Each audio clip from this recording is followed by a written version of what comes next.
Sir साहब, इस्लामाबाद के 3 हलकों के रिजल्ट बहुत अनप्रेडिक्टेबल आ रहे थे। कहा यह जा रहा था कि जैसा एक्सपेक्ट किया जा रहा था वैसे रिजल्ट्स पंजाब के अंदर नजर नहीं आ रहे, और वैसे रिजल्ट्स फिलहाल जितने भी पोलिंग स्टेशंस के आए हैं वो इस्लामाबाद में नजर नहीं आ रहे। आपके पास इत्तलात क्या है, इस्लामाबाद में आज दिन भर क्या हुआ है?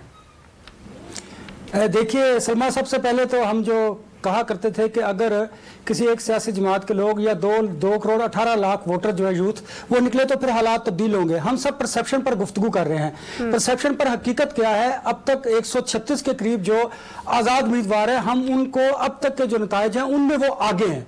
देखिए अभी कई जगहों पे 35% रिजल्ट आए हैं, रहते हैं 65%, इसी तरह कभी 20% है, कभी 25 है।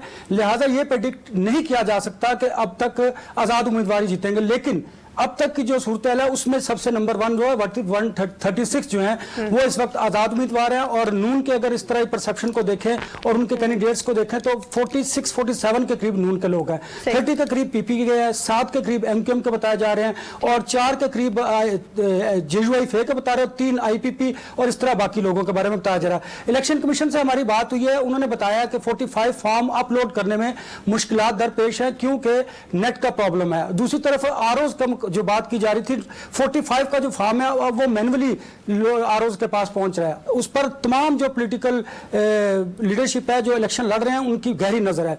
अब बात करते हैं इलेक्शन के इस्लामाबाद के 3 हलकों की।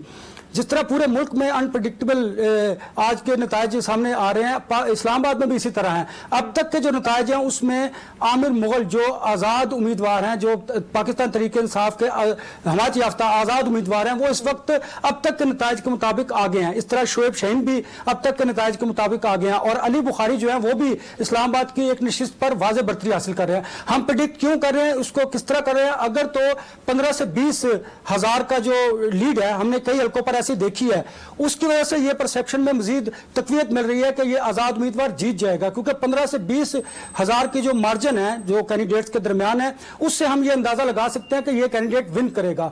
आपने देखा, हमने कल भी कहा था कि लोग ज्यादा तादाद में निकलेंगे, यही वजह है कि अब कोई प्रेडिक्ट नहीं कर पा रहा, और हम ये भी कहा करते थे कि आज़ाद उम्मीदवारों की एक बड़ी तादाद जो है वह कामयाब होगी। अब तक के जो नताइज हैं उसके मुताबिक तो ये दिखाई दे रहा है। इसलिए फिलहाल नताइज में जो ताखीर हो रही है उसके बारे में भी हमने चीफ इलेक्शन कमीशनर साहब से रब्ता किया, उनसे पूछा। अब वो यहाँ से इलेक्शन कमीशन ऑफिस से जा चुके हैं, और जो इलेक्शन हुकाम है उनका कहना है कि हमने बड़ी कोशिश की, जो हमारा सिस्टम था वो अब तक उस तरह परफॉर्म नहीं कर पा रहा जिस तरह करना चाहिए था। कल अगर याद हो सलमा आपको मसला आ गया थी कि नहीं,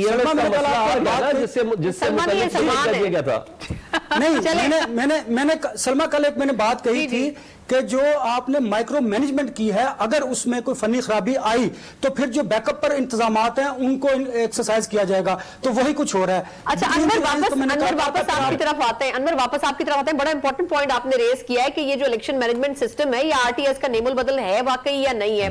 शायद साहब सर एक जो पॉइंट वो उठा रहे हैं कि जो माइक्रो मैनेजमेंट की गई, तो इसका मतलब तो ये कि हम खुद ही इस पे कमेंट कर रहे हैं कि ये माइक्रो मैनेजमेंट होती रही है और अब उसके रिजल्ट वैसे नहीं आ रहे, तो इसलिए उसको फर्दर माइक्रो मैनेजमेंट करना चाहिए। तो सर वैसे तो कंट्रोवर्शियल फिर हम खुद ही बना रहे हैं ना इलेक्शन प्रोसेस को। मुझे याद है 2018 में भी आरटीएस बैठ गया, तो सबसे पहला सवाल मैंने किया था, मुझे 4-5 बजे सुबह सरदार रजा साहब से, और अच्छा खासा उनको पहला सवाल ही ये था कि भाई 5 साल आपको कौम ने, नेशन ने फीड किया और आपने सारा इलेक्शन ही कंट्रोवर्शियल करवा दिया, और एक दिन के लिए आपको परफॉर्म एक ही दिन करना होता है।